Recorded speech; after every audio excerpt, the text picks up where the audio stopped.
오늘은 10월 11일 금요일입니다.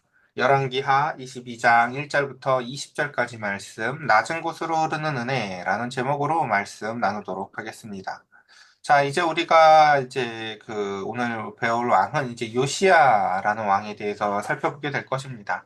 그러니까 이스라엘 전체에서 보면은 이제 하나님께서 이스라엘에게 있는 첫 번째 가장 주셨던 은혜로서의 왕이 바로 다윗이었다면, 그러니까 그래서 다윗을 이스라엘의 불꽃, 첫 번째 불꽃이라고 만약에 설명을 한다면, 이제 요시야는 이제 이스라엘의 제일 마지막 불꽃과 같은 왕입니다. 이제 마지막 꺼지기 직전에 이제 이스라엘의 소망으로서 이제 등불과 같이 등대와 같이 주셨던 왕이 바로 요시야라는 왕인데요. 그러니까 이 뒤에 있는 왕들은 이제 요시야의 뭐 자식과 뭐 이렇게 해가지고 사실 다 근데 뭐별 의미가 없습니다. 이제 요시야에 대해서 우리가 함께 같이 살펴볼 건데 어제 우리가 이제 사실 그 므낫세에 대해 이야기를 내내 하다가 아몬 즉 요시야의 아빠의 얘기는 별로 하질 못했는데 요시야는 사실 별로 이제 그 성장 환경이 별로 좋지 않았습니다. 그러니까 우리가 이제 그 모나세라는 사람은 굉장히 환경이 좋았다고 말씀을 드렸잖아요. 모나세가 누구냐면 지금 오늘 볼 요시아의 할아버지겠죠. 그는 이제 굉장히 긴 통치 기간 동안 굉장히 악한 왕으로서 살았던 게 모나세였다면은 그의 아들, 즉 그 요시아의 아빠인 아몬은 이제 이제 굉장히 이제 짧게 나오는데 2년 정도 통치 기간도 굉장히 짧고 암살을 당하게 됩니다. 자, 그리고 나서 이제 왕이 된 사람이 요시아예요. 그러니까 이게 성장 환경을 보면은 사실 이렇게 좋은 왕이 나올 여지가 있어 보이진 않아요. 그는 어린 나이에 아버지를 잃었고요. 그 가운데서 8살의 왕위 즉위해서 그 가운데 그 외할아버지가 사실은 섭정을 하게 됩니다. 그래서 그런 가운데 있었던 그 오늘 이 요시아에 대한 이야기들을 함께 같이 우리가 살펴보도록 하겠습니다.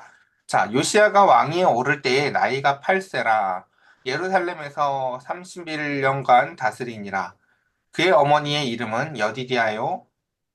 보스가 나다야의 딸이더라라고 하면서 그치 이제 엄마의 그 아빠 즉 할아버지 외할아버지의 이제 이름이 들어간 이유는 이제 이 당시에 그러면 그 이제 요시아가 8살이라서 분명 누군가가 섭정을 했을 텐데 누가 그 역할을 감당했을까 했을 때 이제 그만큼 추론해 볼 만한 인물이 바로 외조부였다라는 것을 보여주기 위해서 이렇게 기록을 하고 있습니다.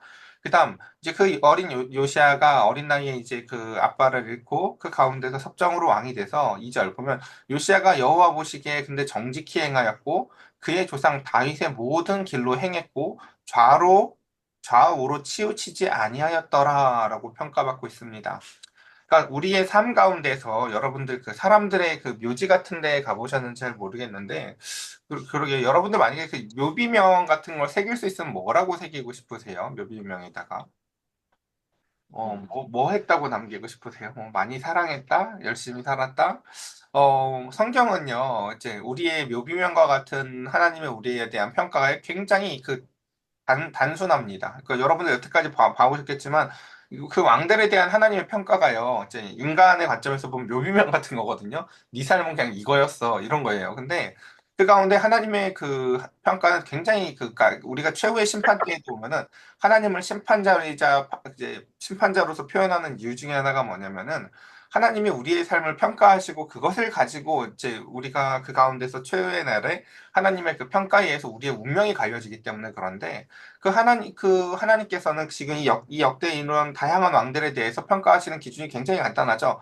하나님 앞에서 어떤 삶을 살았는지 그리고 인간들에게 어떠한 유익을 끼치며 어떤 관계를 맺고 살았는지를 가지고 평가한다는 것입니다. 근데 거의 9할 이상이 대부분 다 이거예요. 그냥요. 하나님 보시기에 어땠는지라는 거예요. 근데 하나님은 보실 때 또 하나님의 평가 기준에 선이 되는 사람들이 있다는 거죠.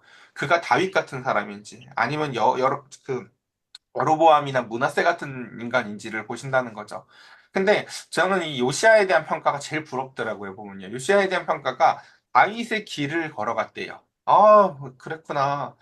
옛날에 다윗도 이 길을 걸어갔는데 요시아는 신기하다. 그의 아버지가 그 가운데서 그 아모니 보면은 애굽을 되게 사랑해가지고 그 이름조차도 사실은 그 애굽 이름인 거거든요. 그리고 그 아내도 애굽 사람이에요. 그러니까 그 가운데서 애굽 사람하고 결혼해가지고 그 가운데 애굽을 그렇게 사랑했던 아빠가 그 가운데서 그렇게 짧은 통치 기간 가운데서 이제 암살을 당하고 나서 나온 자식이 요시아인데 그 요시아가 어떻게 기똥차게 그 다윗의 길로 행했고 그 가운데서 이런 평가, 이 두 번째 평가가 제가 되게 부러운 건데, 좌우로 치우치지 아니하였더라라고 평가돼 있죠. 이게 모르겠어요. 여러분들 눈에 어떻게 보이실지 모르겠는데, 예전엔 저도 이런 게 막 매력적이어 보이진 않았거든요. 그냥 좌우로 치우치지 아니하였다. 그럼 뭐 그냥 가운데로 잘 갔나 보지 뭐 이렇게 보일 수 있는데요. 우리가 인생을 살아보면서 하나님께서 성령의 조명하심을 비춰보면요. 우리가 얼마나 치우친 존재인지를 알게 돼요, 사실은요. 내가 이게 하나님의 공의로움을 받은 존재인 줄 알았지만 내가 치우쳤구나.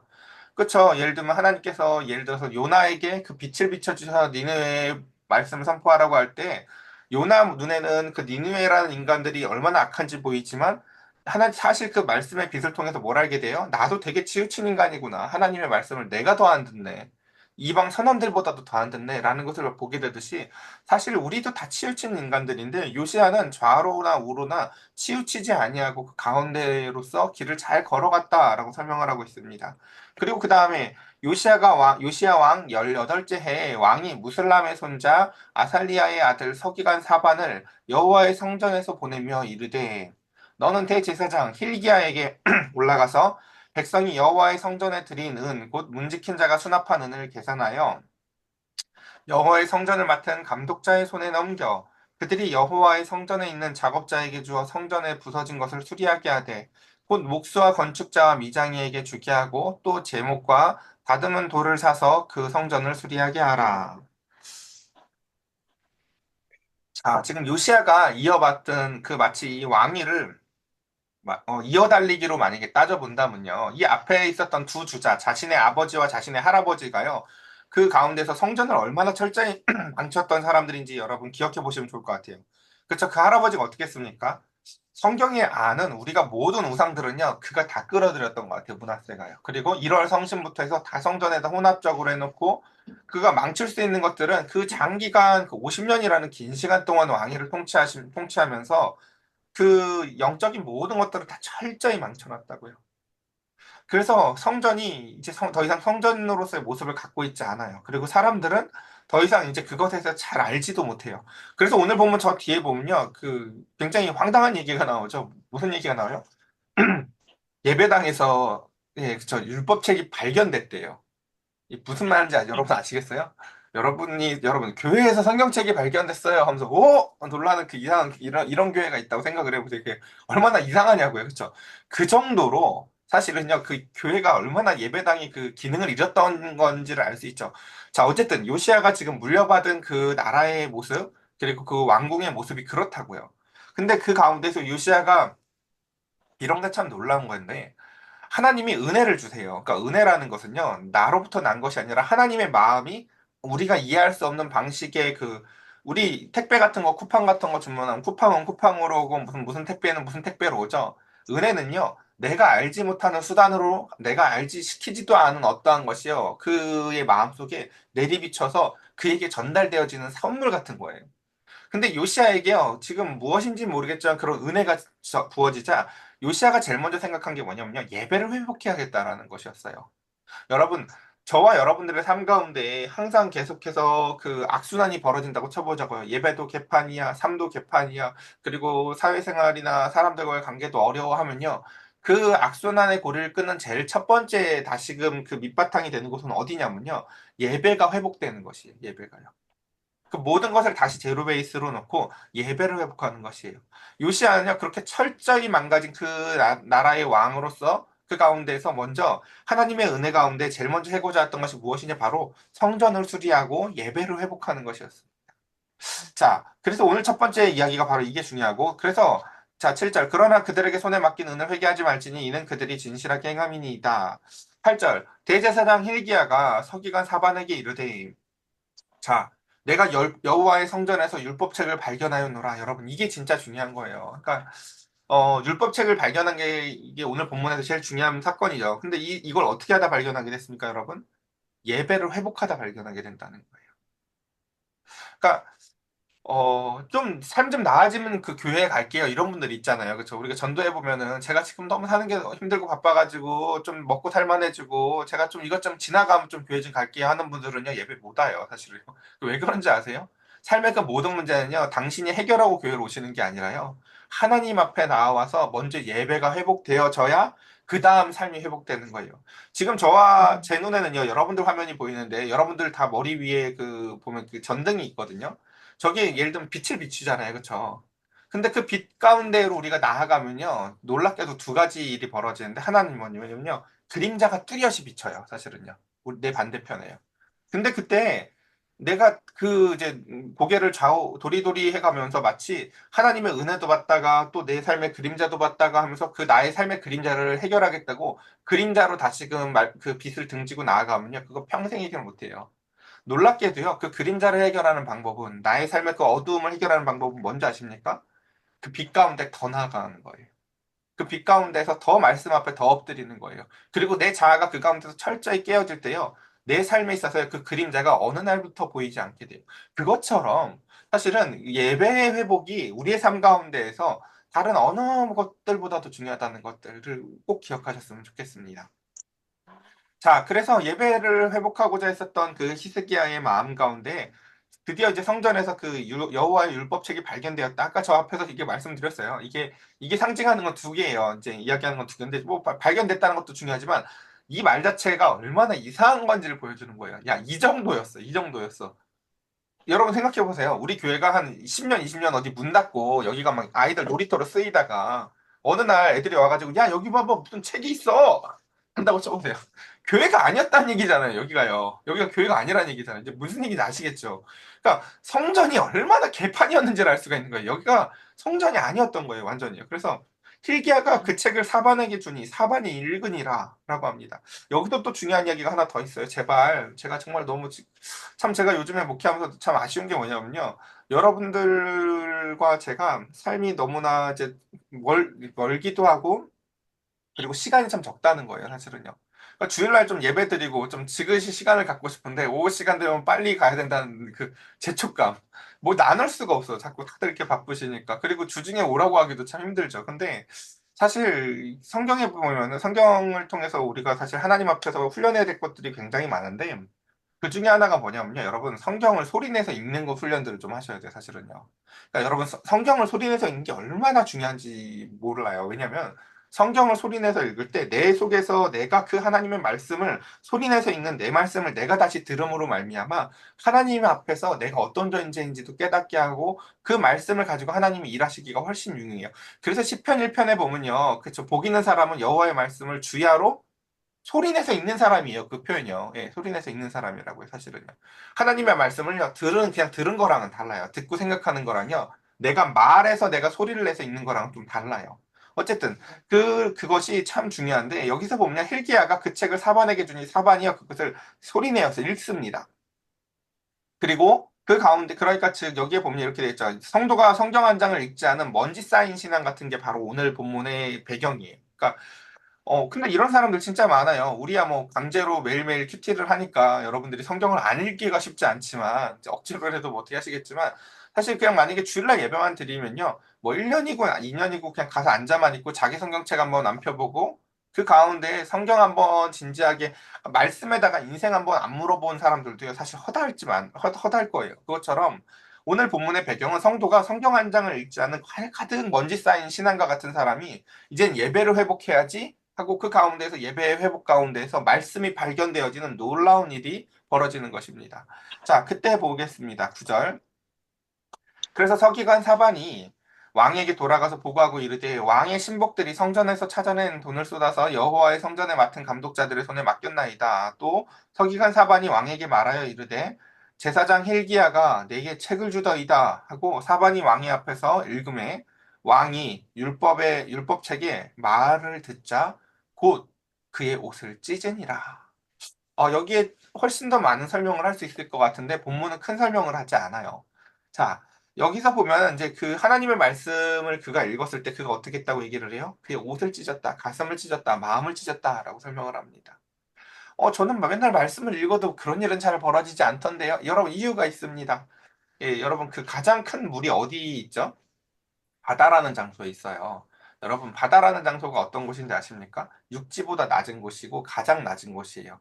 희한하게도요, 물은요, 낮은 곳으로 흐르거든요. 그러니까 여러분의 삶 가운데에서 내가 아무리 교회를 가도 내가 은혜가 나한테 안 고이는 게 만약에 그 염려되거나 걱정이시거나 혹은 뭔가 이렇게 왜 이러지? 라는 생각이 드신다면요. 여러분들의 자아를 조금만 낮춰보세요. 여러분들이 조금만 겸손해져 보고 그 가운데서 내 자아가 깨져서 내가 낮아보잖아요. 그럼요, 말씀이 꿀송이같이 달다는 게 다시 뭔지 알게 돼요. 우리가 그런 경험들 있으실 거예요. 좀 이렇게 금식을 하거나 내시경이라도 해야 돼서 며칠이라도 뭐 금식하시거나 뭘 안 드셔보시면요. 그 다음에 김만 싸 먹어도 밥이 얼마나 맛있는지 알고 김치 한 조각에다만 밥을 먹어봐도 얼마나 맛있는지 알 거예요. 그렇죠? 그리고 사실은 우리가 밥을 맛있게 못 먹는 이유가 예, 맛있는 게 없어서가 아니라 우리가 너무 그런 것만 추가하며 먹고 살았기 때문에 사실은 뭘 맛없다고 얘기한다는 걸 이해할 수 있을 거예요, 사실은요. 그것처럼 그 가운데 늘 심령이 가난한 상태, 그리고 내가 내 교만한 심령이 조금만 낮아지고, 그리고 더 좋은 건 사실 거기서 자아까지 깨져서 더 철저하게 낮아질 수 있으면요. 그 지속력이 훨씬 더 강해져요. 그래서 우리가 그 가운데서 우리 심령이 낮아지면요. 은혜가 그 가운데서 마치 물이 아래로 흘러내려오듯이요. 주일날의 예배 시간에도요, 훨씬 더 잘 우리에게 흘러내려오고요. 그 다음 삶에서도 훨씬 더 강력한 영향력을 발휘합니다. 그러니까 이게 얼마나 중요하냐면 이래요. 낮은 곳에, 제가 여기를 정리 이렇게 했죠. 낮은 곳에 임하는 은혜와 겸비함의 섬순환. 무슨 뜻인지 아시겠어요? 겸비한 사람, 낮아진 사람에게요, 은혜가 흘러내려와요. 근데 은혜가 흘러내려온 사람은요, 또 어떤지 아세요? 그러니까 또 겸비해져요. 그래서 또 겸비해지잖아요. 이 사람에게 그러니까 더 깊은 은혜가 또 흘러내려와요. 그 더 깊은 은혜가 내려오니까 그 다음에 좌우로도 치우치지 않을 만큼 그 가운데서 더 겸비하게 돼요. 이게 선순환이라고요. 그러니까 우리 학교 다닐 때 보잖아요. 그렇죠? 공부 잘하는 아이들은요. 미리 공부를 해갖고 가니까 재미가 있어요. 그래서 공부를 재밌게 해요. 그 다음 또 재미가 있으니까 더 잘하려고 복습을 해요. 그러고 나니까 학교에서 또 계속해서 공부가 잘 돼요. 근데 공부 못하는 아이들 어때요? 일단요. 재미가 없으니까 하기가 싫어요. 수업 시간에 듣기는 했는데 이해가 안 돼요. 똑같은 시간을 보냈는데 집에 가서 복습을 하려고 봤었더니 밀린 게 많은 것 같고 재미가 없어요. 그러니까 악순환이죠. 예. 그러니까 제가 옛날에 그래서 항상 그 공부하는 거 보면서 그랬어요. 예습만큼 아름다운 게 없는 거예요.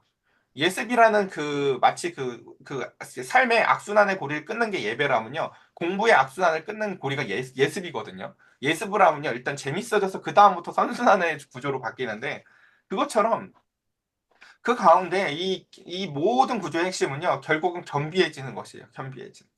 마음이 작아지고, 마음이 낮아지고, 그 가운데서 주님, 그러니까 이 고백이 나올 수 있으면 참 전 늘 좋겠어요. 하나님, 저는 아무것도 아니에요. 하나님이 그 먼지 가운데에서 하나님의 호흡으로 지으셨잖아요. 하나님의 호흡이나 하나님의 말씀이 없다면 저는 진짜 그냥 사람들을 기침이나 일으키고 세상 가운데서 아무것도 아니고 아무 쓸모도 없는 먼지 같은 존재라는 걸 하나님 너무 잘 아시잖아요. 다시금 하나님에게 돌아갈 그날까지 이 땅에서 하나님이 주신 육신을 가지고 하나님의 호흡으로서 이 땅 가운데서 하나님의 능력과 빛 가운데서 살 수 있기를 우리가 소망해야겠죠. 아유, 예, 시간이 많이 지나가겠네요. 빨리 넘어가 봅시다. 자, 그래서 왕이 제사장 헬기야와 사반의 아들 아이감과 미가야의 아들 악볼과 서기관 사반과 왕의 시종 이사야에게 명령하여 이르되 이제 그 말씀을 듣고 가슴을 찢은 그 가운데서 요시야 왕은 이렇게 얘기합니다. 너희는 가서 나와 백성과 온 유다를 위하여 이 발견된 책의 말씀에 대하여 여호와께 물으라. 우리 조상들이 이 책의 말씀을 듣지 아니하며 이 책에 우리를 위하여 기록된 모든 것을 행하지 아니하였으므로 여호와께서 우리에게 내리신 진노가 크도다라고 하며 그 가운데서 그는 역사에 대한 그 하나님의 인식을 정확히 이해하고 그 가운데서 자신들이 삶에 대한 정확한 판단과 이해를 가진 지혜로운 왕으로서 말씀을 통해서 세워져 나아가게 됩니다. 자, 그리고 그걸 갖자마자 제일 먼저 하고 싶은 게 뭐예요? 하나는요, 그 백성들을 위해서요, 나와 내 백성들을 위해서 뭐 하라고요? 하나님한테 물어보라는 거예요. 그러니까 어떤 은혜를 받고 나면요, 이제 받은 은혜를 가지고 자기가 스스로 뭘 하는 것이 아니라 그는 그것을 가지고 다시금 하나님께 물으라고 얘기합니다. 그리고 여기서 이제 그가 얼마나 심령이 낮아진 존재인지가 이제 이해가 되어지는데 오늘 이 말씀 정도만 보고 이제 정리를 천천히 해볼게요. 이에 제사장 힐기야와 또 아히감과 악볼과 사반과 이사야가 여선지 훌다에게 나아갔다라고 얘기했죠. 여러분 성경에서 여자 선지자 보신 적 있어요? 없어요? 없을 거예요. 그냥 유일하거든요. 왜 여자 선지자를 보기가 힘들까요? 그 당시 시대가 여자를 원래 무시하던 시대이기도 했고요. 여자는 원래 숫자로 잘 치지도 않았잖아요. 그쵸? 근데 그 가운데서 여선지자한테 이것을 물었대요. 그리고 나서 그 여자 선지자의 그 배경을 설명하는데 뭐라고 하는지 한번 볼까요? 여선지자 훌다에게로 나아가니 그는 파라스의 손자 디과의 아들로서의 예복을 주관하는 살룸의 아내다라고 얘기했어요. 무슨 얘기냐면요. 훌다의 남편이 옷이나 만들던 사람이라는 뜻이에요. 그냥 이렇게 남편도요, 큰 배경이 있는 사람이고 아니고요. 여자도요, 자기가 선지자라고 표현을 해요. 근데 이런 사람한테 무슨 권위가 있어서 이런 일이 벌어질까? 이 사람은 또 어떤 사람이냐면 두 번째 보면 뭐라고요? 예루살렘 둘째 구역에 거주했던 사람이라고 등장을 해요. 예루살렘 둘째 구역이 뭔지 아시겠어요? 여러분 그 피난민들, 죄송합니다. 전쟁이 일어나면 어마어마한 피난민들 오잖아요. 난민들이요. 북왕국 이스라엘이 아수라에 의해서 멸망했을 때 그 사람들이 다 어디 갔겠어요? 그쵸? 남유다로 왔겠죠. 그리고 그 사람들이 다시 어디로 모이겠어요? 그래도 뭐래도 먹고 살 도시 지역으로 모이겠죠.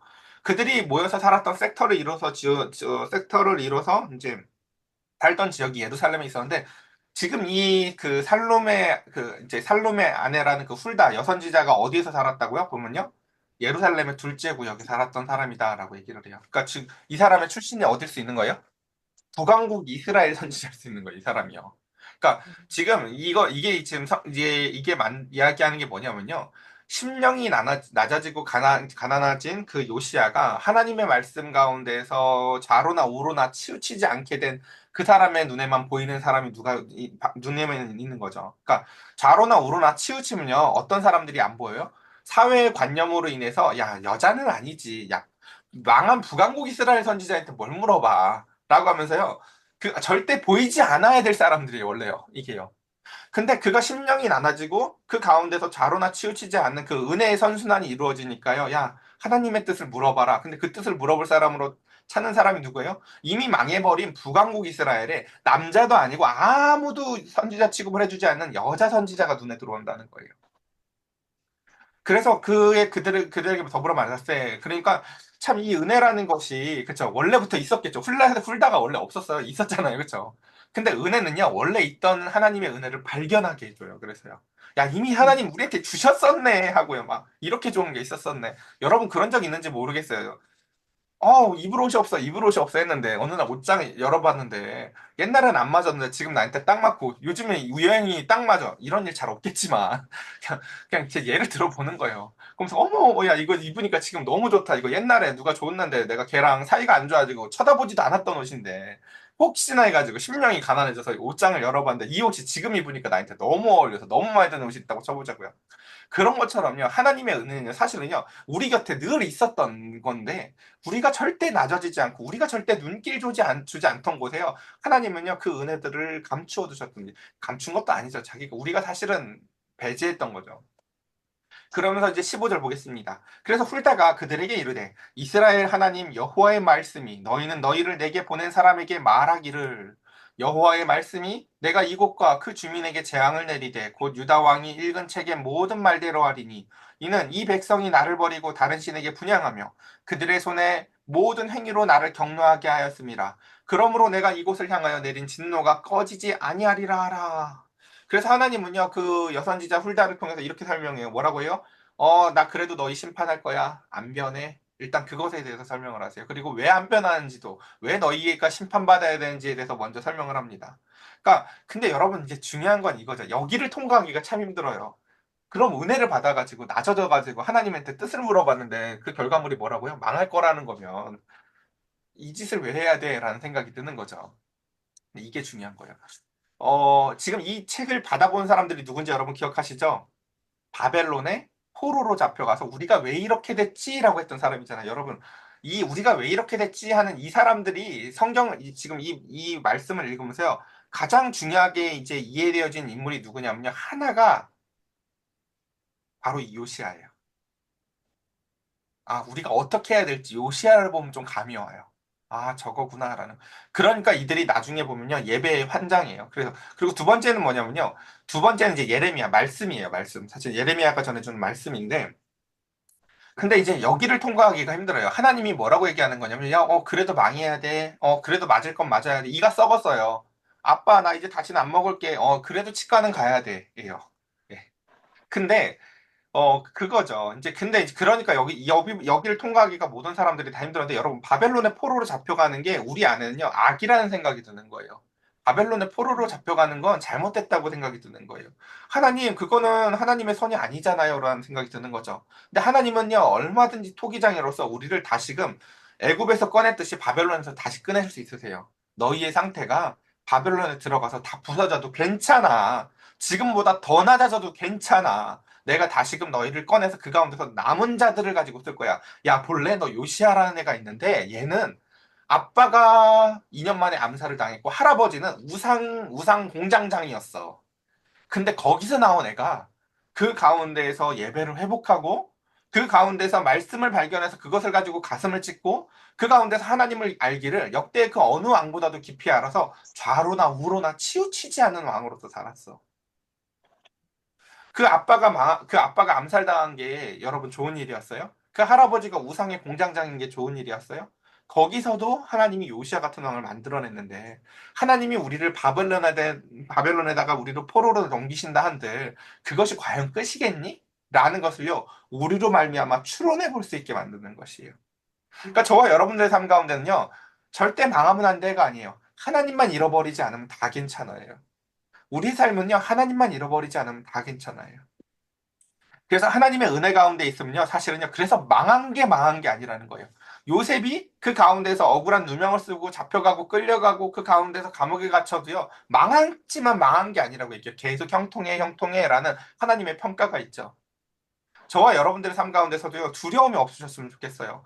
그쵸. 노후가 걱정도 되고, 그 가운데서 우리의 인생에 다양한 것들이 염려가 되실 수 있어요. 하나님의 말씀은 이렇게 얘기하세요. 괜찮아. 그리고 좀 어려워도 괜찮아. 내가 너희랑 함께 있을 것이기 때문에 괜찮아. 라고 말씀하신다는 것입니다.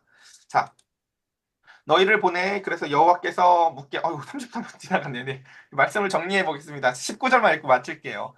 제가 참 여기 좋아하는 말씀이 19절이라서 요건 할게요. 내가 이곳과 그 주민에게 대하여 빈터가 되고 저주가 되리라 한 말을 내가 듣고 뭐 했다고요? 그래서 결국은 마음이 부드러워졌다고. 이게 아까 얘기한 거예요. 그러니까 심령이 낮아지고 가난해지는 대표적인 현상 중에 하나가요. 마음이 부드러워지니까요. 감각이 예민해지는 거라고요. 마치 금식해서 맛이 느껴지는 것처럼요. 이제야 비로소 사람들의 마음이 느껴지는 거죠.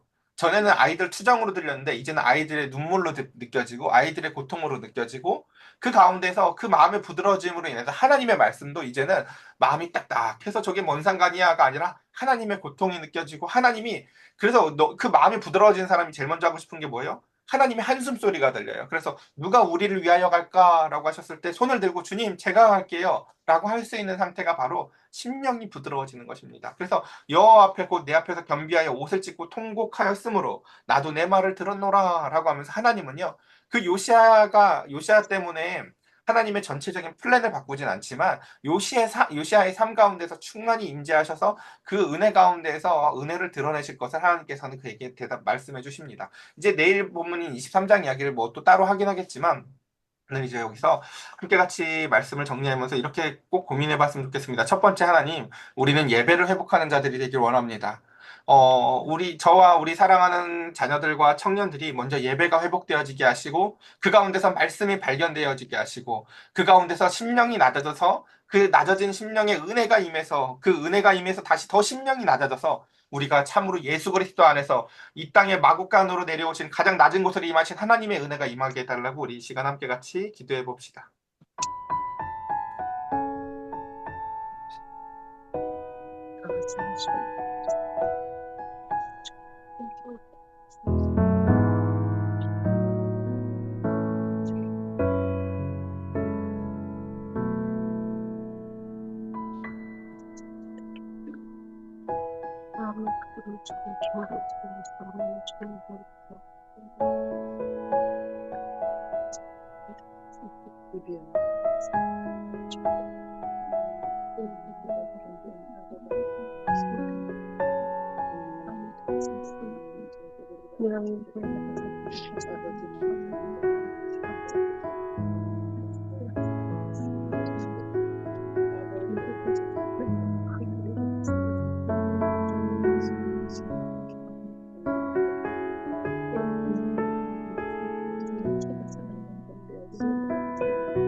제가 기도드리겠습니다.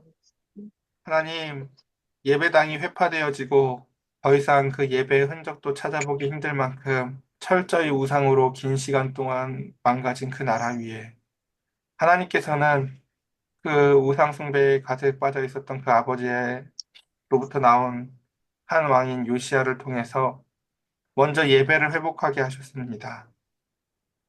그가 그 마음 가운데에서 그 성전을 수리하며 예배당을 청소하고 소재하는 가운데 하나님 그 말씀이 발견되어지게 하였으며 발견되어진 말씀을 가지고 그의 심령이 겸비하여지고 낮아져 그의 마음을 찢을 때 하나님의 은혜가 내가 찢은 은혜의 크기보다도 훨씬 더 크게 민물과 썰물과 같이 내 마음을 들어왔다 나갔다 하며 죄악을 내어보내고 하나님의 은혜가 그의 마음 가운데서 들어와 하나님 그 찢어지는 마음을 가지고 그는 온 나라의 백성들을 향하여 가장 필요한 것이 하나님의 말씀을 듣는 것이라고 생각했습니다.